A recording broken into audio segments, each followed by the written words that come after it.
Eu amo essa música. Gente, eu amo ouvir música, cantar. Meus vizinhos às vezes sofrem comigo, eu acho. Que aí, gente, eu sou movida à música, é gostoso demais. Botar uma musiquinha, cantar, se animar, dançar. Bom, vamos para a live de hoje. Como vocês já puderam ver o tema, um tema importantíssimo e, gente, super recorrente no consultório, né? Que é lutar ou desistir dessa relação. Né? Então, muitas vezes, quando o casal tá vivendo uma crise ou uma relação disfuncional, destrutiva, fica sempre esse pergunta no ar, né? Eu fico ou eu desisto? E aí, muitas vezes, isso se torna uma confusão, porque eu penso, se eu ficar, eu tô aceitando coisas que não são boas pra mim. Mas se eu for embora, será que eu não tô sendo muito exigente? Será que eu não tô sendo muito duro? E as coisas boas que aconteciam antes? Né? Será que a gente não consegue refazer isso? Enfim, gente, vai virando, né, ali um emaranhado de pensamentos. E hoje, gente, eu vim falar exatamente que não existe uma fórmula. Não existe uma regra. Desista assim, né? Ou persista assim. Eu vou trazer para vocês aqui na live de hoje vários exemplos de quando é construtivo desistir ou insistir e quando é destrutivo insistir e desistir. Porque isso, gente, é isso, né? A gente tá falando de seres humanos, né? Então não existe uma regra do tipo, desista dessa relação ou insista sempre numa relação. Não sei, porque eu não sei qual é a sua história, eu não sei qual é a dinâmica dessa relação. E aí, com esses exemplos que eu trouxe hoje, eu espero esclarecer um pouco mais pra vocês a partir das minhas experiências e referências de consultório, tá? Eu tô trazendo aqui quais são as formas, né, onde desistir é construtivo, aonde insistir é construtivo, aonde desistir é destrutivo e aonde insistir é destrutivo. Então eu espero ajudar vocês. Eu quero que vocês participem, né? Então fiquem à vontade para dar exemplos, para falar, tirar dúvidas, falar de vivências suas, tá? Fiquem à vontade, participem, porque aí o nosso tema fica mais rico. Então, gente, já começa falando, a gente já tem que começar pensando que os relacionamentos, por si só, são um desafio. E eu digo isso por quê? Porque a gente tá falando de duas pessoas diferentes. Então, vamos dizer assim, por mais parecida que essas pessoas tenham de criação, vamos dizer o que já é muito difícil, ainda assim, a forma que cada um capta a vida, a forma que cada um significa o que é importante e o que não é, né, como expressar aquilo que é importante e etc, é muito diferente. A gente tá falando de duas individualidades. Então, para qualquer relação acontecer e acontecer de uma forma construtiva, é necessário ter intenção, necessário investir energia nessa relação. Precisa sempre. Que bom, Tati, que você gosta. É importante que essas pessoas tenham vontade de crescer. Eu sempre falo assim, a questão não é a briga. Porque, gente, brigar é uma coisa bem razoável. É óbvio que a gente precisa primeiro analisar se essa briga é uma briga de debates de opiniões, né, de pensamentos, né, opostos, diversos. Às vezes não são nem opostos, só são diferentes, né? Nem quer dizer que são opostos, só quer dizer que são diferentes. Ou essa briga tem a ver com uma agressão, com uma falta de respeito. Aí a gente tá falando de outra coisa. Mas essas questões da gente ter opiniões diferentes, da gente discordar, isso é natural. A gente tá falando de dois seres humanos diferentes, isso é bem natural. A questão é, essas brigas chegam aonde? Elas só servem pra um ofender o outro? Elas servem pra vocês chegarem a querer encontrar quem é o certo e quem é o errado?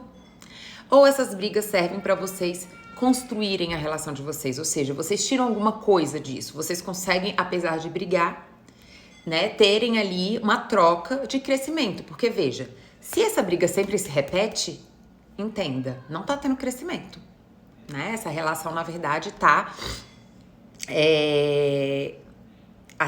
a questão, e isso é uma das coisas que destrói muito as relações, né, gente, é quando a gente não tá ali pra se compreender, a gente não tá ali pra ouvir, a gente tá ali pra responder.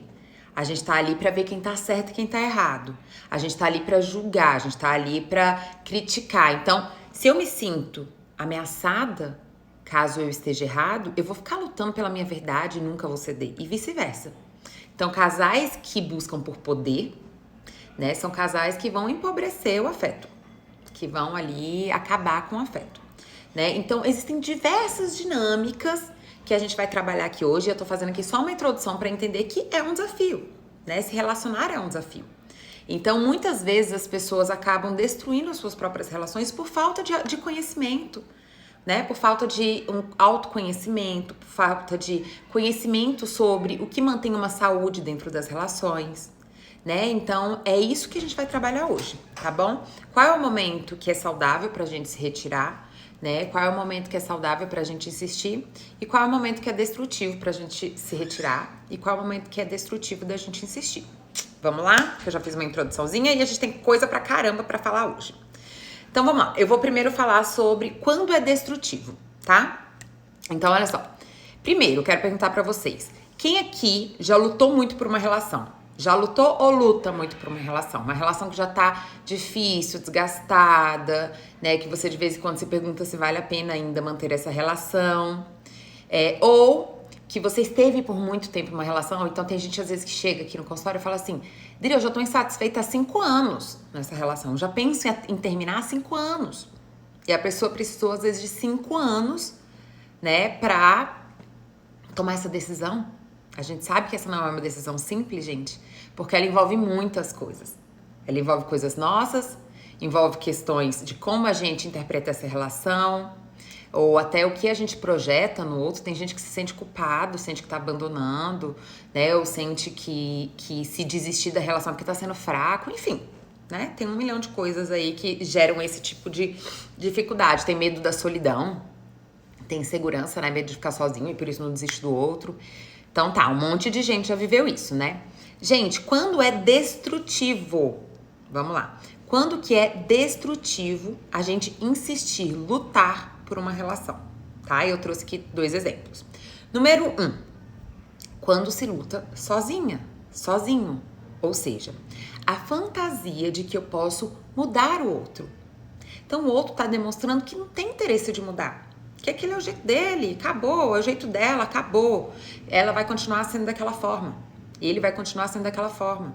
Não te mostra, né, realmente sinais de mudança.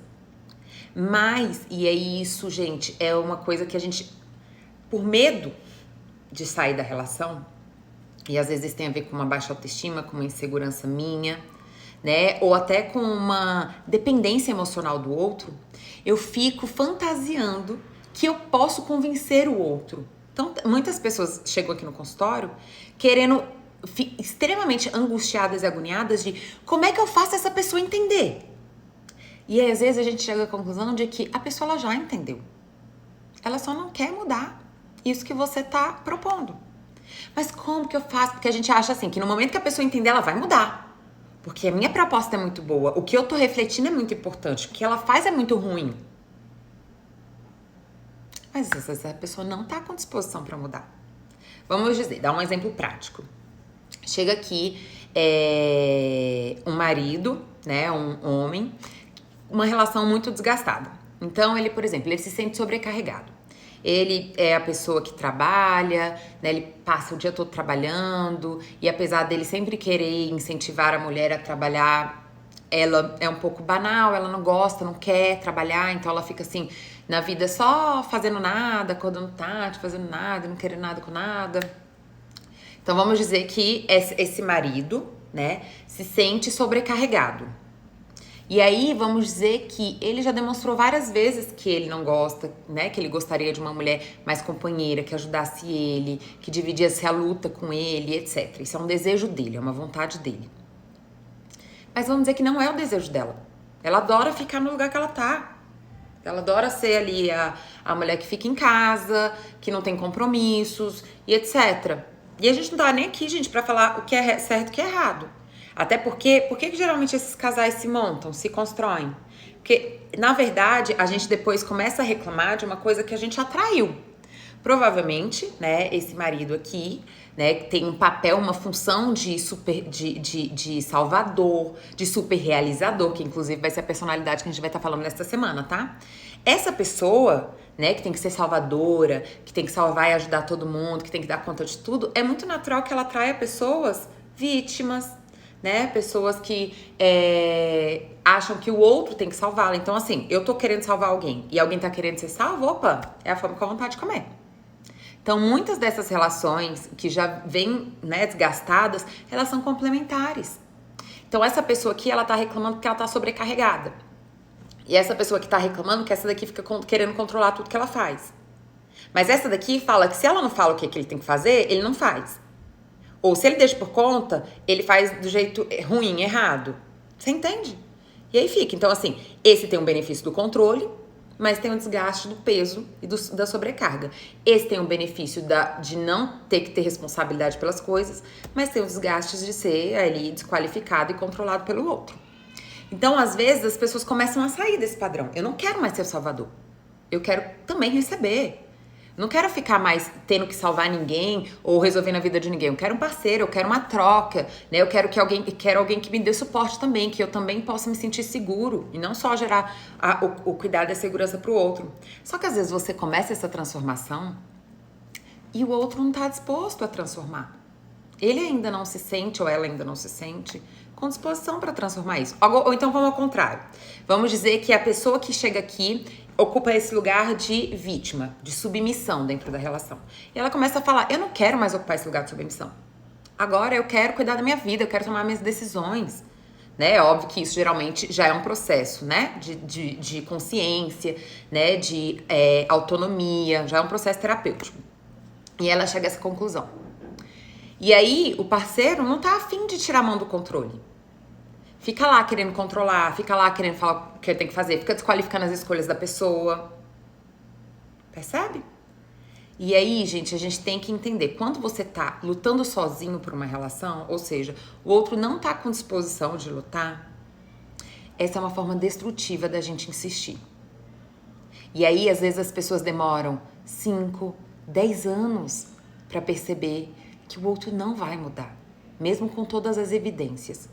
E geralmente quando isso acontece, isso fala muito sobre a insegurança e o medo da própria pessoa. Porque a gente percebe os sinais, gente. Tá lá. Às vezes a pessoa pode até falar, não, você tem razão, eu vou mudar. Mas daqui a pouco tá fazendo a mesma coisa. Ou, não, você tem razão, eu vou mudar. Mas não faz nada pra mudar de fato. Fala que vai mudar, mas não dá um passo de mudança, de fato. Então quando você tá lutando por uma relação sozinho, ou por exemplo, você vive com uma pessoa, você casa com uma pessoa que não é afetuoso com você. E aí você fica lá, mendigando, né? A migalha desse afeto.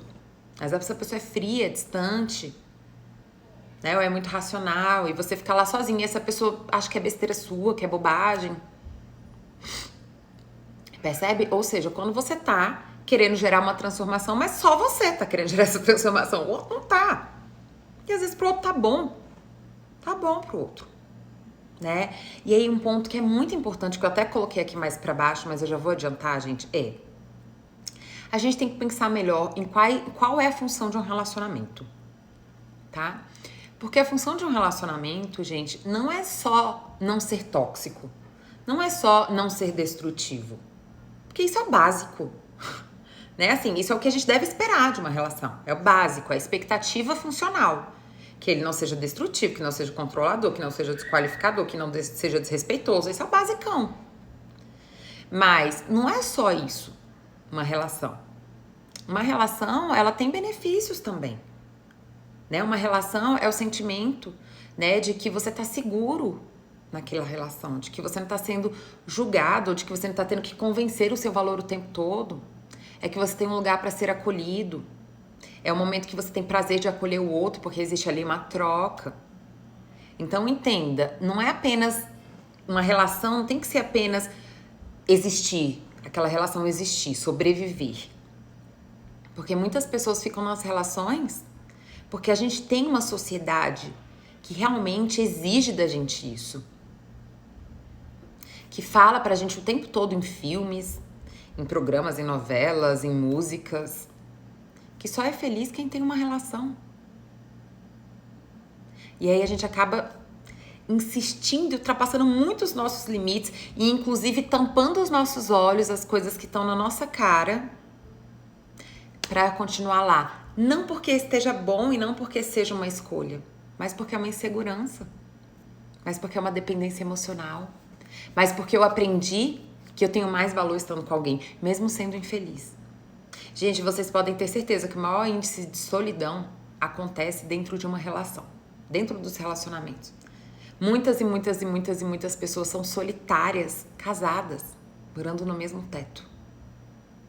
Porque relacionamento não é estar no papel escrito, casada, casado. Isso é uma coisa apenas simbólica, é um símbolo, né? É um símbolo social, jurídico e etc. Mas não é só isso. Muitas pessoas vivem solidão a dois. Porque cada um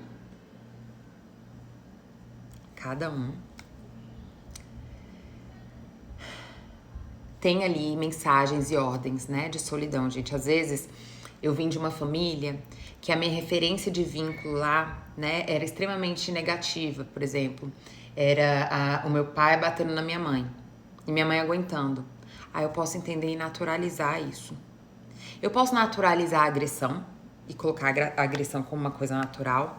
Como eu posso achar que só pelo fato da minha relação não ter agressão, mas ser uma relação indiferente, distante, fria, já tá bom demais. Porque olha só, já não tem agressão, que coisa boa. Pelo menos não tem agressão, né? E isso fala muito sobre as nossas dores, sobre os nossos traumas, sobre as referências distorcidas, neuróticas, né? Que a gente recebeu da vida. Então esse é o primeiro exemplo, gente. Nós não temos a capacidade de mudar ou controlar o outro. Ou você aceita aquela dinâmica que o outro não tá a fim de mudar, e aí você vai avaliar, isso é uma coisa razoável? É uma coisa razoável? É uma coisa que, assim, eu vejo como uma coisa que não é o que eu queria, ou não atende uma necessidade ou outra minha, mas ainda assim é uma coisa que eu topo, eu aceito, né? Porque assim, gente, às vezes a pessoa vai ter ali um defeito ou alguma coisa que não é construtivo pra você, que não é tudo que você queria, mas ainda assim tem outras coisas que podem valer a pena, e aí você topa aquilo, ou você aceita, ou você decide sair, ou você se movimenta. A questão é que muita gente aceita por medo de sair, não porque seja uma decisão autêntica. Aí as pessoas ficam na relação, mas ficam amarguradas, tá, viu? Eu fico porque eu tenho medo de sair, mas eu fico reclamando. Eu fico achando ruim, eu fico agredindo. E aí vira aquela troca e aquela nhaca. Porque os dois não estão ali porque querem estar. Estão ali porque têm medo de sair. E é extremamente tóxico e destrutivo um casal que fica junto por medo. E não por decisão. Porque eles começam a ver um ao outro como inimigos. Percebe? Começo a ver o outro como um agressor e não percebo que, na verdade, tem a ver com eu decidir por medo ficar. Porque ainda assim é uma decisão, gente. Eu tô falando que é fácil? De jeito nenhum. Não é. E por isso muitas pessoas buscam terapia para ter esse suporte e esse apoio, para se fortalecerem, para trabalhar os seus medos e inseguranças, né? Para viverem pela autoestima e pelo merecimento. E não pelo medo e pela escassez. Porque muitas vezes a gente tá vivendo e escolhendo a nossa vida pelo medo e pela escassez. E aí não tem como essa relação dar certo. Não tem como essa relação ser boa. Porque não é uma escolha autêntica minha ficar. É um medo de sair, né? Então esse é um ponto de muita atenção, tá, gente? Quando você tá lutando sozinho, né, você tem que aceitar que você não tem o poder de controlar ou mudar o outro. E tem que aceitar a ação do outro, a individualidade do outro, a decisão do outro. Se a decisão do outro é ser aquilo e continuar sendo aquilo, agora a bola tá com você. Você decide, você fica ou vai. Tá? Por mais doloroso que seja. Essa é uma decisão importantíssima. Outro ponto, gente, importante de quando se torna destrutivo insistir, lutar pela relação. Deixa eu só ler aqui rapidinho que vocês mandaram. Ó, para os outros, no mínimo, podemos sugerir a mudança. Cabe ao outro aceitar a sugestão ou não. Exatamente, Tati. A gente não tem controle, a gente tem uma fantasia muito grande que a gente pode convencer as pessoas. E isso é muito mentira, gente. E tem gente que demora anos e anos e anos pra entender que não pode, né? Mas essa mudança está relacionada à idade? Às vezes penso, se a pessoa não mudou até hoje, tipo, com 30 anos, parece que quanto mais velho, mais cabeça dura. Olha, Pamela, isso é diverso. Isso é muito diverso, tá? Tem pessoas que são cabeça dura, tem pessoas que com o tempo vão ficando mais cabeça dura, tem pessoas que com o tempo vão ficando mais maduras, né? Isso não tem uma regra, não tem uma regra de idade, tem disposição de cada pessoa. A pessoa tem disposição para mudar, ela vai mudar a qualquer época da vida, a qualquer fase da vida. Ela tem saúde de mudança, porque, gente, saúde é dinâmica, é a gente viver de forma dinâmica, é a gente querer crescer, a gente saber que a gente nunca tá pronto. Que sempre tem espaço para crescimento, desenvolvimento, amadurecimento, né? Amar, gente, é um ato de coragem. Uma pessoa que é cabeça dura, ela tá na reatividade, ela tá na insegurança, ela tá na ameaça. Uma pessoa com autoestima, ela ama. Ela tá disposta a ver a humanidade dela, tá disposta a aprender com o outro. Ela coloca os limites e expressa. Ela tem coragem de existir porque ela tá segura já com ela mesma. Entende? Então, não existe uma definição de idade, tá, Pamela? Pois é, a solidão é uma das coisas péssimas, né? E destrutivas. Acontece isso também nas relações entre pais e filhos, não somente casais, né, Dri? Com certeza, gente, com certeza. Eu tô hoje trazendo especificamente sobre relacionamentos amorosos, exemplos, né? Mas com pais e filhos também, né? Infelizmente, gente, às vezes a decisão mais saudável para um filho, né, que tem uma relação tóxica de uma mãe controladora, de um pai agressivo, abusivo, desqualificativo, vai ser desistir dessa relação. E vice-versa, né? Às vezes a mãe ou o pai tem um filho, uma filha ali que é extremamente agressivo, né, desqualificativo, controlador, manipulador com eles. É difícil falar com o pai ou com a mãe desistir de um filho, né? Mas pelo menos se preservar e saber que escolher a si mesmo não é ser um pai ou uma mãe ruim, né? Se proteger não é ser um pai ou uma mãe ruim, né? Trabalhar a culpa, né? Que os pais carregam muita culpa. Isso mesmo, precisamos urgente oxigenar as relações onde possamos construir pontes e não muros. Perfeito, José. Bom, gente, deixa eu ir, senão a gente não termina aqui. Igual o homem fica só ciumando a mulher e a mulher filmando o marido estranho, né? Convivência a dois é difícil, é verdade, é difícil. Sim, é isso, você falou o ponto, a vontade de mudar. A gente precisa ter vontade de mudar, o outro precisa ter vontade de mudar, né, gente? Então, é destrutivo se eu já tô ultrapassando os meus limites há muito tempo e não tô vendo o outro tendo nenhum movimento quanto a isso. Vamos dar um outro exemplo rapidinho? Vamos dizer que a pessoa me traiu, né? Então, a pessoa me traiu e foi uma traição, a única vez que essa pessoa me traiu, e aí eu descobri, e aí foi uma circunstância, né? Quando eu falo uma circunstância, eu quero dizer assim, que não é um ato de repetição, né? Aquela pessoa, não é aquela pessoa que vive traindo, né? Que tem isso como de uma forma naturalizada. É uma situação que a pessoa traiu. Aí vamos dizer que eu descobri, né? E que aí agora eu tô insegura, né? E aí, tá bom, mas essa pessoa tá me pedindo perdão, eu tô pensando em ficar e etc. Mas vamos dizer que essa pessoa, ela pede perdão e pede pra eu ficar, mas no primeiro momento em que eu choro, ou que eu fico insegura, ou que alguma coisa do tipo, essa pessoa fala, não, por que você tá assim? Você tem que me perdoar, você não tá me perdoando, você começa a exigir de mim uma postura dentro desse processo, e isso acontece muito, sabe, gente? Às vezes as pessoas querem perdoar, mas a outra pessoa não consegue ficar lidando com o próprio erro, com a própria falha, e ela quer exigir que o outro perdoe logo, sabe? Do tipo, para de ficar jogando isso na minha cara, me perdoa logo. Aí a pessoa não quer arcar com as consequências daquilo, entender que agora é uma reconquista, que vai precisar de tempo pra isso, né? Voltar a ter confiança, a pessoa precisa ver que você de fato tá empenhada em querer conquistar. Gente, confiança não é uma coisa que se pede. Confia em mim. Não é uma coisa que se pede, é uma coisa que se conquista, é uma experiência, é uma vivência, né? Que precisa ali ser, de novo, construída. Então, às vezes as pessoas não têm paciência para o processo do outro, mesmo sendo a pessoa que falhou, né? E aí também não adianta. Bom, vamos pro segundo ponto, que a gente tá um tempão já nisso. Quando há agressões e desrespeito, gente, tem situações que são inegociáveis. Se a pessoa te agride e te desrespeita, não tem negociação. O rompimento é o melhor. Se você vive numa relação que há agressão física, agressão psicológica, controle, assim, absurdo, né?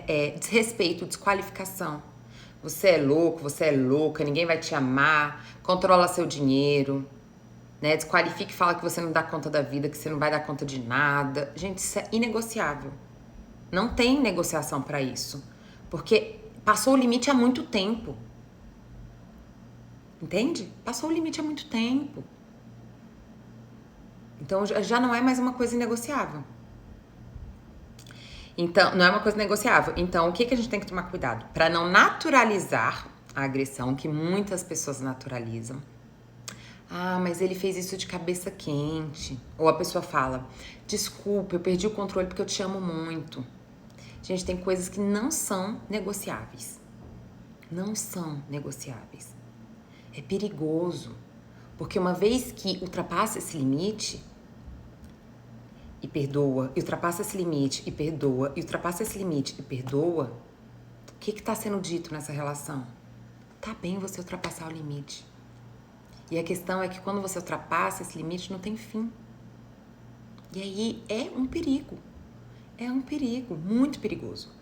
Então tem coisas que são inegociáveis.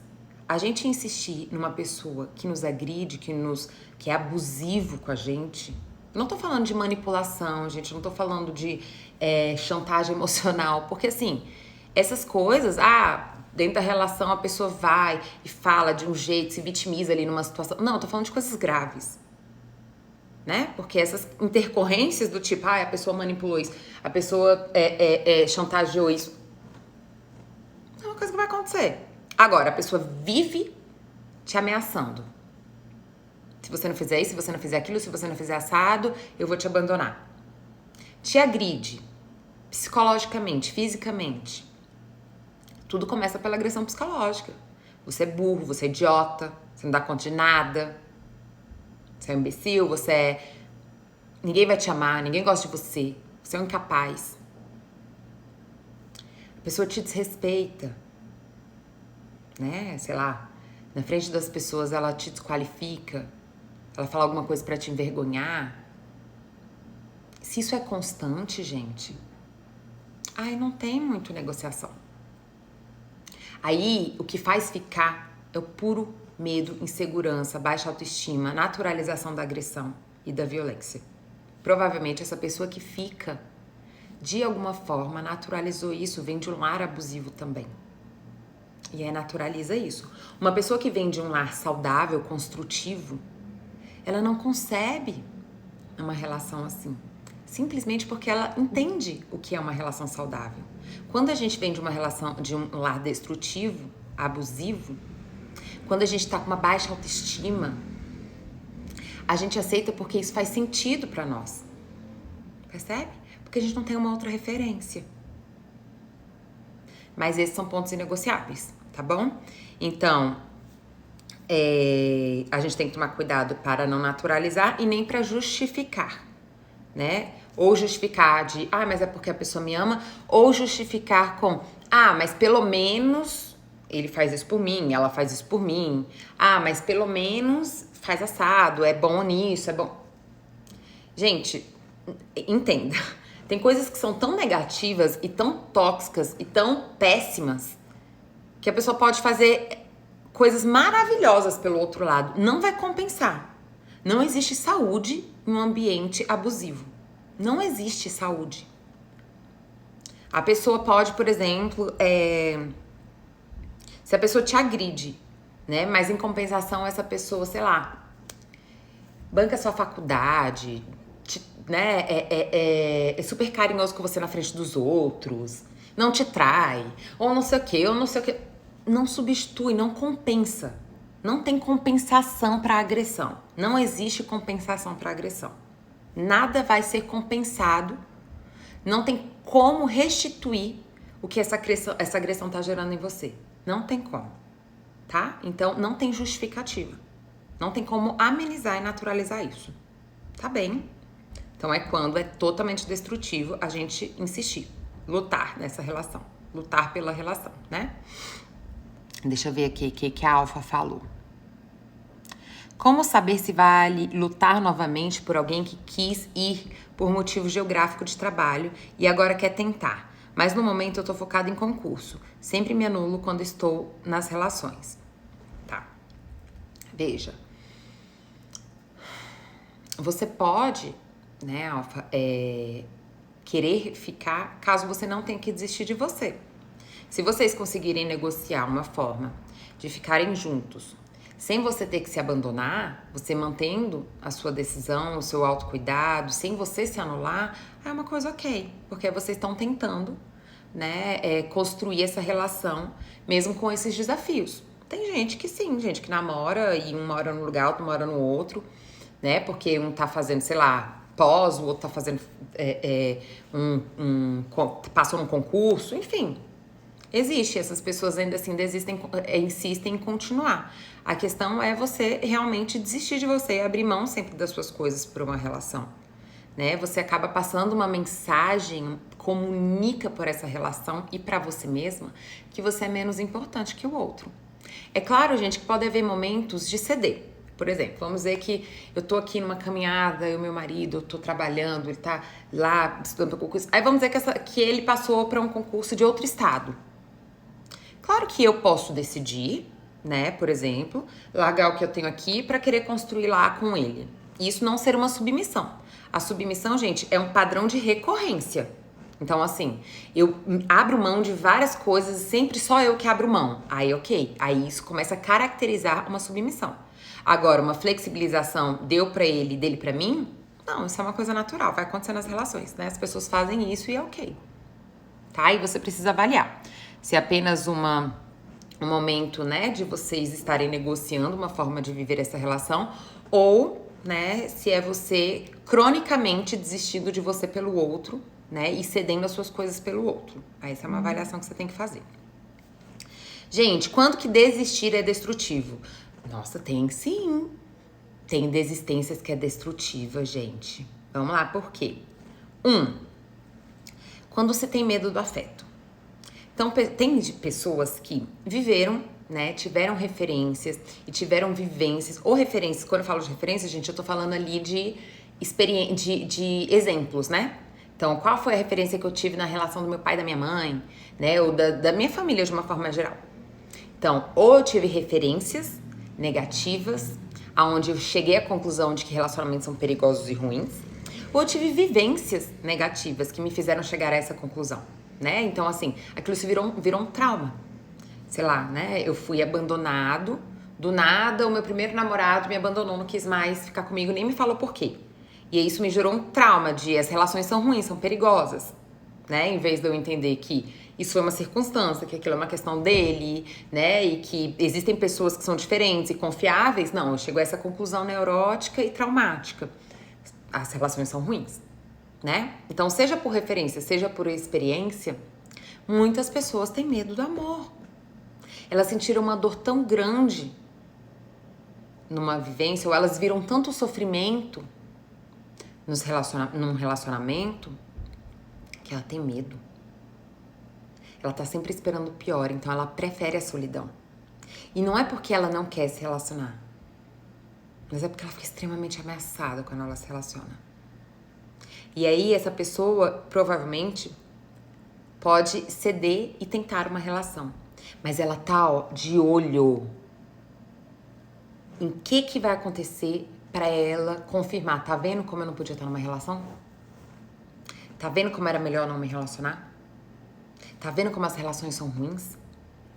Então essa pessoa tá assim, ó, de olho, esperando o momento pra ela confirmar a neurose e o trauma dela. E aí essa é uma pessoa, gente, que provavelmente, no primeiro motivo, vai querer fugir da relação. Primeira situação. Tá vendo como não é bom? Quero não. E às vezes são situações naturais de um vínculo. Precisa, principalmente no início, né? A gente tá ali no momento de negociar, de encontrar um lugar legal pro casal, de negociar questões. A gente tá ali se conhecendo. A gente às vezes tá inseguro porque é o início da relação. E essa pessoa fica assim, ameaçada. Lembra que eu falo sempre pra vocês? O que é a neurose? A neurose é uma vivência traumática que eu construo como uma verdade e quero ficar vendo na vida. Ou seja, os homens não prestam porque o meu pai traía minha mãe. Então isso gerou um trauma pra mim que os homens não prestam. É uma dor, é um trauma. E aí eu mantenho isso pra minha vida. Então eu tô sempre querendo ver que os homens não prestam. E aí eu tenho medo das relações porque eu tenho medo das pessoas, do homem me abandonar, de eu sentir a dor que eu vi lá minha mãe sentindo. Ou do homem me trair, eu senti a dor lá que eu vi minha mãe sentindo. E aí eu não quero me relacionar. Aí eu até tento. E às vezes é até uma pessoa legal, que demonstra afeto, que quer estar comigo. Mas aí essa pessoa, por exemplo, um dia fala um não pra mim. E fala que não, que hoje não vai me ver, que quer sair com os amigos dele. Tá vendo? Como o homem é ruim, já vai me trair. Já vai fazer alguma coisa contra mim. Melhor largar, isso não vai dar certo. Melhor largar logo. Aí eu nutro minha neurose, né? De que as relações não funcionam porque, na verdade, eu tô vendo o que eu quero ver. Eu fantasio isso. Eu crio isso na minha cabeça. Mesmo em situações que não representam isso. Então, essa é uma forma destrutiva de desistir. Tá, gente? Quando, na verdade, não é sobre a relação, é sobre mim. Sobre o meu medo de estar numa relação e não sobre a vivência, uma circunstância natural daquela relação. Ficou claro, gente? Eu já vou ler o comentário de vocês, tá? Mas ficou claro? Eu vou ler logo o segundo motivo de destrutivo de desistir e ler o que vocês estão comentando, tá bom? Segundo motivo, gente, de desistir. Ah, esse daqui é um clássico. É um clássico. Sabe uma forma das pessoas justificarem a solidão? Porque eu ainda não encontrei a pessoa certa. Então a pessoa, ela tá sempre exigente, buscando a perfeição. Ela fala que quer se relacionar. Ai, gente, isso acontece demais. Eu falo que eu quero me relacionar. Eu quero me relacionar.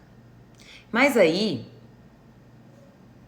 eu tô com uma pessoa, aí eu começo, ai, mas essa pessoa, não sei, tem essa mania que eu não gosto. Não. Ai, mas essa pessoa, não sei não. Não, trabalho que ele tem, não é nada legal. Não. Ah, mas essa pessoa, não sei não. Tem um filho? Não. Tem um filho, não quero. Nossa, mas essa pessoa não tem corpo do jeito que eu acho bonito, que eu gosto. Não. Ah, mas essa pessoa não transa tão bem. Ah, mas essa pessoa... Meu amigo, não vai encontrar ninguém perfeito, não. Não vai encontrar ninguém perfeito. Comece a olhar pro próprio umbigo. Você não é perfeito. Por que você acha que deveria encontrar alguém perfeito? Esse grau de exigência é um mecanismo de defesa. É também o medo, né? Mas em vez de ir esperando o pior, é só uma exigência de querer o perfeito, porque você sabe que nunca vai encontrar. Então você também tá sempre encontrando uma justificativa para ir embora das relações, para vazar das relações e desistir. E abandonar antes de ser abandonado. Isso é uma coisa muito comum para quem já viveu o abandono, tá, gente? Eu abandono antes de ser abandonado, porque é tão dolorido a dor do abandono e eu tenho tanto medo das pessoas me abandonarem que eu abandono antes. Geralmente essa pessoa que é exigente, perfeccionista nas relações, elas se acham imperfeitas. Elas se acham insuficientes para ser amadas. E elas projetam isso no outro, né? E por isso ela fica nessa exigência de que o outro seja perfeito, de que o outro atenda às demandas dela. Pra, na verdade, ela nunca conseguir e continuar a se manter solitária, né? E não viver nunca mais a dor do abandono. Vamos lá, gente. Deixa eu dar uma lidinha aqui no que vocês estão comentando. O Jefferson falou, namorei por 3 anos à distância, mas eu era guri. Tinha 17 anos. Se você vem de um lar turbulento, casa e é uma pessoa agressiva. Como fazer? Deixar ou será que muda? Exatamente o que a gente estava falando, né? Se você já fez as mudanças necessárias, que é o quê? Colocar limite, não aceitar essas agressões, né? Falar que é uma coisa inadmissível e que você não quer permanecer numa relação assim, e mesmo assim essa pessoa permanece tendo atitudes agressivas, aí você tem que tomar uma decisão. Claro, né, gente? As decisões, cada um toma a sua. Mas a decisão saudável nesse caso é se retirar dessa relação, né? Então, assim, gente, entender que a pessoa veio de um lar agressivo, veio de um lar difícil, não tem a ver com você aceitar. A gente não pode ficar justificando pra sempre as nossas ações negativas e destrutivas pelo que a gente viveu. A gente tá na vida pra crescer. A gente entende as nossas questões exatamente para entender as nossas dores e para que isso a gente ajuda a amadurecer. Então não dá para ficar justificando que a pessoa é agressiva, que é porque ela veio de um lar destrutivo, então agora tudo bem ela ser agressiva. Não, né? A gente não pode ficar eternamente vítima das nossas vivências, né? E das dores que a gente sofreu. A gente tá aqui para crescer e amadurecer, tá? De tanto me anular nas relações, estava chegando nessa conclusão de que não queria amar mais. Pois é, o perigo, né? Você acabou tendo medo. Estar com uma pessoa que nunca está bem psicologicamente, tendo que lidar com pensamentos ruins? Era isso? Veja. Estar com uma pessoa que nunca está bem psicologicamente, gente, aí a gente tá falando de nunca, porque assim, crises, né, e momentos de baixa é natural. Agora, estar com uma pessoa que nunca está bem, você tem que olhar que provavelmente você tá servindo como um salva-vidas. Essa relação é um salva-vida. Né? Porque, veja, para que a gente tenha uma relação saudável, a gente teria que ter uma troca, né? Ou seja, um dá suporte pro outro, a gente cresce. Agora, se você tem uma pessoa que tá o tempo todo sendo ruim, você provavelmente vai estar só aqui, ó, né? De bota salva-vidas. E realmente isso não é fácil. Não é simples. E aí vale a reflexão de... Poxa, essa pessoa tá querendo melhorar, ela tá querendo sair desse lugar, ela tá se tratando, ela tá se cuidando, porque às vezes a pessoa é depressiva, alguma coisa do tipo, né? Mas mesmo uma pessoa que tá depressiva, que tá com uma crise de ansiedade, ela tem que tomar uma decisão de sair daquele lugar, de se cuidar, né? Porque o fato de eu estar doente não é motivo pra eu falar, eu tô doente, eu vou ficar aqui, não tem nada o que fazer. Não, tem. Vai buscar tratamento, vai se cuidar, né? Vai entender isso, vai... atrás dessa mudança. Então, de novo, né, a gente tem que ver o que a pessoa tá fazendo com isso. Ela tá se tratando, tá querendo melhorar, tá nananã. Às vezes vale a pena você estar junto, né? O afeto ali vai valer a pena, tá fazendo o outro se movimentar, né? Mas, se essa pessoa, não, eu sou assim, é assim que eu vivo, não tenho o que fazer, aí você tem que pensar se você quer ficar o resto da vida de muleta de alguém, né? Sustentando alguém emocionalmente, que é um desafio. E quando a pessoa vai se tornando aquilo que ela mais temia da experiência traumática que ela teve? Faz sem querer, involuntário, e depois arrepende. Veja, Pamela, isso é uma coisa, na verdade, muito comum. A gente tem a tendência a repetir padrões. E às vezes a gente repete padrões que foram destrutivos, que nos machucaram. Então vamos dizer assim, né? Que eu vivi ali meu pai, minha mãe, era super agressivo comigo. E apesar daquilo ter me machucado muito, eu posso começar a me tornar agressiva também. Então o que eu tenho que fazer é me responsabilizar por isso, tomar consciência, me responsabilizar e buscar, né, o que eu preciso para mudar isso, que às vezes vai ser um processo terapêutico mesmo, né, uma ajuda, um suporte terapêutico para que eu possa reprogramar. Então, assim, entender o porquê que eu reproduzo isso já é um primeiro passo, mas não é o suficiente. Não é o suficiente. Eu preciso me comprometer, né, a romper com esse padrão. Entender que esse padrão é um padrão de sobrevivência. É quase como se fosse assim, se eu entendi que na relação um bate e outro apanha, então eu quero ser o que bate. Aí você precisa reconfigurar o que esperar de uma relação. Não, uma relação não é uma luta por poder, uma relação não é um lugar de agressão. Uma relação é um lugar de confiança. E aí precisa ver se as escolhas que você tem de relacionamento não reforçam, né, essa sua ideia de que um manda e outro obedece, um bate, outro apanha, enfim. São essas percepções de relacionamento dependentes, né? Codependentes. Bom, gente, deixa eu ir aqui pros outros, senão eu não consigo ver tudo. Não consigo ver tudo. Esses outros, os construtivos, são mais rapidinhos porque de alguma forma eles repetem algumas coisas, tá? Então, olha só. Quando que é construtivo lutar, gente? Quando os dois têm a intenção de crescer e demonstram isso, né? Então, poxa, as duas pessoas estão buscando terapia, né? As duas pessoas estão realmente buscando crescer, a gente se gosta, a gente quer evoluir. Aí vale a pena a gente persistir, a gente, né? Dá tempo para essa relação amadurecer, né? Mas se isso são sinais claros de que a gente quer crescer nessa relação. Ou, gente,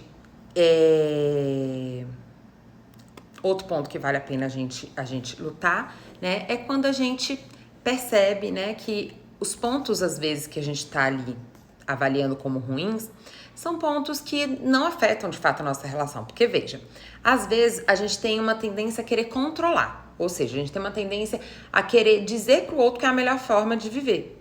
E, às vezes, aquilo que o outro faz e que você não gosta, nem quer dizer sobre a relação. Quer dizer sobre a vida pessoal dele ou dela, né? Aí a gente tem que fazer um pouco essa diferenciação, porque às vezes a gente tem essa tendência de querer que o outro seja como a gente quer. Aí a gente tem que avaliar se não é um pouco de controle também, nosso, de projeção nossa. Então, assim, separa aquilo que é da relação e separa aquilo que é de âmbito individual, pessoal da pessoa, tá? E deixa a pessoa ter autonomia na vida dela. Então, cuidado para essas insatisfações, né, não terem a ver mais com controle, né, do que com realmente uma questão destrutiva da relação. Então, a gente precisa fazer essa diferenciação, tá bom? E quando é construtivo, gente, desistir? Então, aqui, alguns pontos se repetem um pouco aos de cima. É construtivo desistir, né? Quando você já fez tudo que você podia, né? Ou seja, eu já fiz a minha parte, eu já comuniquei, eu já não quero mais aquele padrão, né? Eu já demonstro não querer, eu não participo mais dessa relação complementar. Então, por exemplo, eu sou lá o salvador, que não quero mais ser o salvador. Então, eu já não fico lá controlando a pessoa. Quando a pessoa vem, né, vítima, pedindo pra eu salvar ela, eu falo, olha, posso te dar esse apoio, mas você que tem que decidir.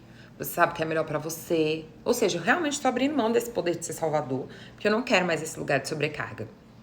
Então, quando eu já fiz tudo o que eu podia, quando eu já me movimentei, quando eu já tô me comunicando de forma coerente com o que eu quero, e mesmo assim o outro não se movimenta, então esse é o momento construtivo da gente desistir, né? Então, eu já fiz tudo o que estava no meu poder. Aí é um momento construtivo, né? Isso, às vezes, gente, já demora um ano e tanto, e a gente não tá vendo progresso. Aí, às vezes, vale a pena a gente desistir, né? Segundo, quando o erro se repete, né? E mesmo o outro pedindo desculpa, ele se repete. Ou seja, quando há uma banalização da falha. Então, sabe criança? Quando criança faz uma coisa errada, ela fala, desculpa, papai. Desculpa, mamãe. Porque ele já entendeu que desculpa, papai, desculpa, mamãe conquista o pai e a mãe. Então, a criança, ela já tá fazendo pedindo desculpa. Ela tá indo lá fazer já pedir desculpa. Já.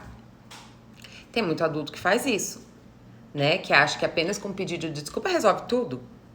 É só pedir desculpa, né? Ou seja, é uma banalização da falha, uma banalização, né, da desqualificação, da destrutividade, porque tudo é só pedir desculpa, né? Aí a gente tem que começar a olhar que, na verdade, isso é uma manipulação, né?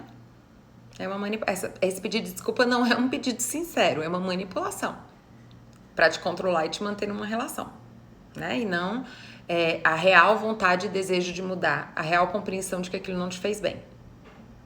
Tá? E o terceiro, quando o que mantém é o medo da solidão e não o afeto e escolha. Veja, gente, muitas vezes as pessoas estão na relação não porque elas ainda amam aquela pessoa, não porque elas admiram aquela pessoa, não porque elas têm desejo pelaquela pessoa. Às vezes não tem mais nada disso. Só tá na relação porque tem medo de sair da relação.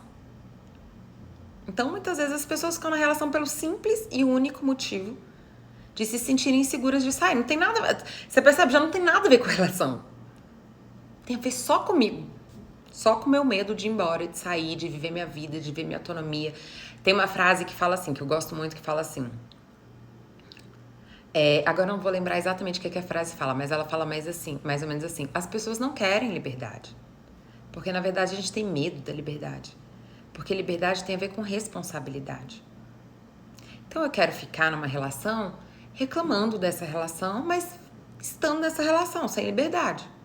É igual, já viu briga de cachorro no portão? O cachorro tá brigando lá com o portão fechado. Tá cada um do lado do portão. Aí quando abre o portão, fica os dois fingindo que nada aconteceu. Não é comigo, né? Não, eu lá te imagino, eu brigando com você, imagina. Então a pessoa tá lá brigando. Aí você pergunta, mas então por que você ainda tá nessa relação? Ah, não. Porque também não é assim. Tá tudo bem também. Por que sair dessa relação? Né? Tá tudo certo. Então, gente, tem gente que passa a vida inteira usando os relacionamentos de bengala. De bengala, né? E aí não é justo com você, não é justo com o outro. É uma forma de você manter na vida só sobrevivendo e nunca florescendo, usufruindo. É sempre você vivendo na vida com a migalha, com pouco, né? Com a carência, com a escassez. E não com a abundância, com a delícia, com prazer. Então é muito triste isso, né? Mostra, na verdade, uma baita insegurança, um baita medo da solidão. E a gente sente medo da solidão porque a gente não se sente o suficiente para ser amado, né? A gente não se sente, às vezes, merecedor. A gente não se sente bom o suficiente para ser amado. E essas são coisas que a gente precisa trabalhar em nós mesmos, que não tem nada a ver com a relação. Então, gente, quando a gente tá vivendo de uma relação que é só bengala, que a gente já nem quer estar ali, né? Desistir se torna construtivo, se torna um ato de coragem. De olhar pra você e se sentir merecedor de coisas melhores. Tá? E é isso, né? Desistir por você pode ser um ato de amor próprio, né? Pode ser um ato de coragem quando essa relação tá só ali como uma bengala. Tá bom, gente? Então, eu trouxe aqui alguns exemplos hoje, né? De quando lutar é construtivo, de quando lutar é destrutivo e quando desistir é construtivo e quando desistir é destrutivo. Ficou claro pra vocês, gente? Deu pra trazer, assim, um pouco de referência pra vocês? Entende que não existe uma regra? Não existe uma regra, existe análise. Às vezes as pessoas que desistem muito fácil são pessoas exigentes, ameaçadas, inseguras. Às vezes as pessoas que não desistem de jeito nenhum são pessoas também inseguras, só expressam isso de uma outra forma. Também são pessoas que naturalizam a agressão, banalizam a existência. Então eu tô aqui só pra sobreviver mesmo, né? E não pra ser feliz. Tá? Então não existe uma regra, existe uma análise. Quem é você? Qual é a sua história? Quais são suas dores? O que você vê de você mesmo? Qual é o seu valor? O que você espera das relações? Qual é a função que você coloca nas relações? Percebe? É um emaranhado de uma análise que você tem que fazer. Então aqui, gente, eu quis trazer um pouquinho dessas possibilidades a partir das análises que eu já vivi dentro de consultório para ajudar vocês, porque a gente sabe que nesse ponto nós somos muito parecidos, né? As nossas estratégias a partir do medo são muito parecidas. Ou a gente se fecha ou a gente fica dependente. Então a gente tem que avaliar qual é o nosso caso.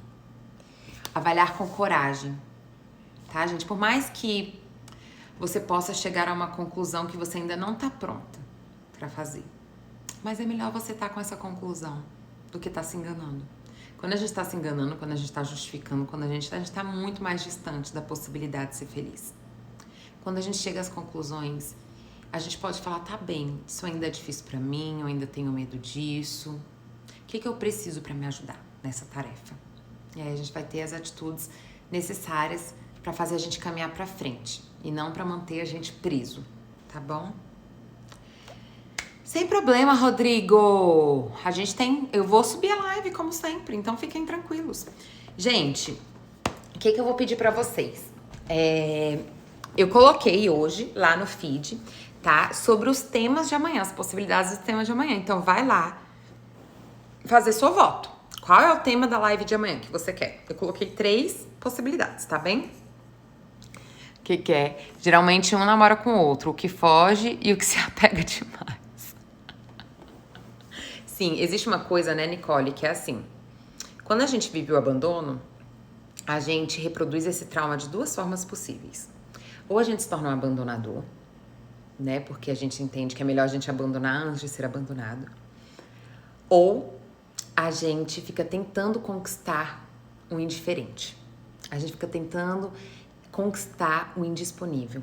É como se fosse uma tentativa nossa de nos tornar com valor. É uma fantasia da criança ferida, interna, que no dia que ela conquistar aquela pessoa, uma pessoa parecida às vezes com o pai, que abandonou ela, né? Ou seja, indisponível, indiferente, agressivo. No dia que ela conquistar, ela tem valor. Então é uma eterna busca daquela criança carente pelo amor de pai, né? Pelo amor de mãe. Então existem essas 2 formas, né? De viver o trauma do abandono. Então, geralmente, essas 2 pessoas podem ter o mesmo trauma e estarem ali se complementando, né? Um abandonando e o outro persistindo, insistindo numa relação de abandono, né? Então, sim, muitas vezes isso se atrai. Pois é, gente, já tá no fim. Não tem problema, o pessoal que tá falando que chegou atrasado, gente, não tem problema. Amanhã tem live e eu vou estar subindo essas lives, tá bom? Gente, eu não sei se vocês perceberam, hoje eu tô um pouquinho mais lenta hoje. Eu percebi que hoje eu tô um pouquinho mais lenta, né? Eu tô até com o olho um pouco vermelho, mas eu espero que mesmo assim a live tenha sido produtiva pra vocês, que vocês tenham gostado, né? É isso, tem dia que a gente tá mais agitada, tem dia que a gente tá um pouquinho mais cansada. A importância é o meu compromisso de estar aqui com vocês, né? E de saber que o meu melhor é o suficiente, né? A gente tem que tomar cuidado pra gente não ficar se movimentando só quando a gente acha que tá no momento perfeito, que tá no momento... Não, né? Que isso seja também uma referência, um exemplo pra vocês. A gente não precisa estar maravilhoso. Não que tenha acontecido alguma coisa, porque realmente não aconteceu. Provavelmente só porque foi um dia que eu produzi, que eu, né, me movimentei muito, fiz muita coisa e aí dá essa baixadinha de energia. Mas espero que mesmo assim tenha sido bom pra vocês, que vocês tenham se identificado nos exemplos que eu trouxe, que tenha trago clareza, tá bom? Pra vocês, que tenham incentivado vocês a buscarem o melhor pra vocês, que tenham incentivado vocês a identificarem suas dores, seus traumas, seus medos, para que vocês não fiquem o resto da vida, né, vivendo por medo, vivendo por trauma, e sim buscando aí o que te faz bem, o que você merece, né, o que é, gente, o que é construtivo, o que é abundante, tá? A pior coisa na vida é a gente viver, né, pelo medo, é a gente viver pela insegurança, tá? Que bom que vocês gostaram, fico muito feliz. Um beijo no coração de todo mundo. Sheiloca, Jaque, Sônia, Alfa, Jesus. Aí ela tá perguntando assim, só me fale porque eu sou insegura. Faz o seguinte, me manda um direct, tá? Pode me mandar um direct agora. A gente bate um papo, né? Porque assim, a insegurança, ela é consequência de muitas coisas possíveis, né? Desde referências negativas, desde vivências traumáticas, né? Desde agressões, desqualificações. Então a gente tem que identificar, né? O que gerou essa autoimagem distorcida sobre você mesma. Então me manda uma mensagem no direct que a gente conversa um pouquinho, tá bom?